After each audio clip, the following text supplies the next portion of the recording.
They say that to really understand a city, you have to get above it. You have to see the pattern, the rhythm, and the way the light hits the architecture when no one else is looking. I'm standing at the top of Corona Heights Peak. It's not the highest point in San Francisco, but for me, it's the most honest. From here you can see the mix of the old and the new, the way the fog rolls in to soften the edges of the skyscrapers, and the way the sunset catches the windows of the Victorian homes down below. I've been a photographer for a long time, and I've spent years photographing temples and ancient buildings. I'm always looking for that sense of history, that feeling that a structure has a soul. And when I look out at San Francisco from here, I see a city that is constantly writing its own history. Today, I want to take you up here with me, not just for the view, but to look at this city through the lens of a photographer. We're going to talk about light, about composition, and about why I find this specific spot to be the best place in the city to find inspiration. Slow 360-degree pan of the city. Zoom in on the downtown skyline, then pull out to show the bay. As a photographer, the first thing I look for isn't the subject. It's the light. San Francisco is a challenge for anyone with a camera. You have these massive hills, which are incredible for composition. They give you layers. You have the foreground, which might be these jagged red rocks here at Corona Heights, and then the middle ground, which is the density of the city, and finally the background where the water meets the sky. But the light here is temperamental.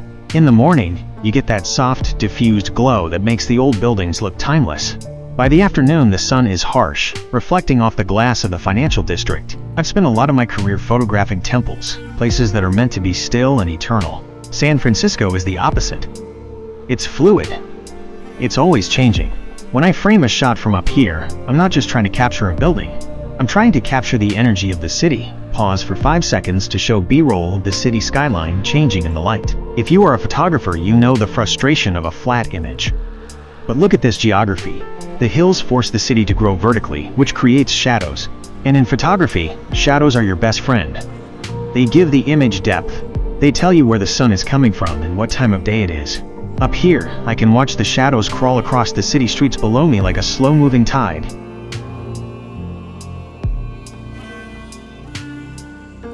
Cut to close-up shots of Victorian homes versus modern glass skyscrapers. Then, cut to you standing on the rock, pointing. When I'm selecting photos for my portfolio, whether it's for my stock sites like Shutterstock or Adobe Stock, I'm always looking for contrast. That's what sells. That's what tells a story. Down there, near the Castro and the Mission, you have these beautifully preserved Victorian and Edwardian homes.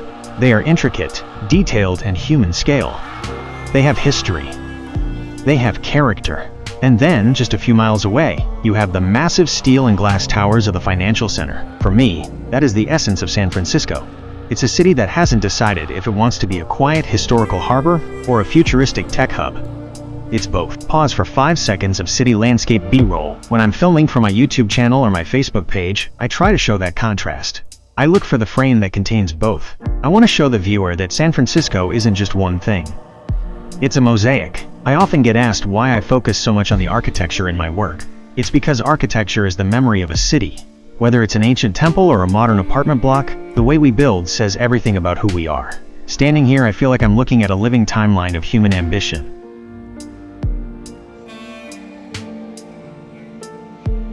Quick montage of you holding your camera, checking your settings, maybe adjusting a lens.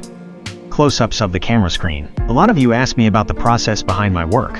You know I manage my own photography business, and I put a lot of work into platforms like Adobe Stock and Shutterstock. It's not just about taking a picture. It's about being patient. I've had days where I've come up here to Corona Heights and the fog was so thick I couldn't see the Transamerica Pyramid. I couldn't see anything. I went home with 0 photos. And that's okay. That's part of the job. I think the biggest lesson I've learned since I started filming temples in 2022 is that you can't force a shot. You have to be present. You have to wait for the light. You have to wait for the moment where the clouds break and the sun hits the buildings just right. Speaking directly to camera, for my fellow creators out there, don't get discouraged if the results aren't instant. If your work gets rejected by stock sites, and believe me, I've had my fair share of rejections, it doesn't mean your work isn't good. It just means you're learning what the market wants and what the light is doing. Keep going. Keep shooting. The more time you spend in a place like this, the more you start to see the world differently.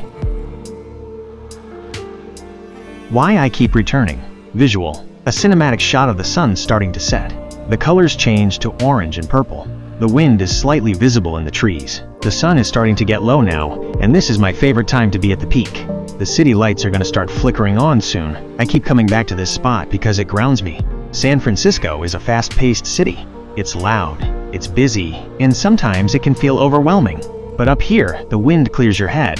The view reminds you of how big the world is. I'm so grateful that I get to share this with you, my partner who supports all these crazy creative projects even when I'm freezing up here on a hill, and all of you who watch the channel. Thank you for being part of this journey. Whether I'm filming ancient temples or the modern skyline of San Francisco, the goal is always the same, to find the beauty in the world and share it. If you liked this view, do me a favor and hit that like button. It really helps the channel grow. Leave a comment and let me know. Do you prefer shooting architecture during the day or at night?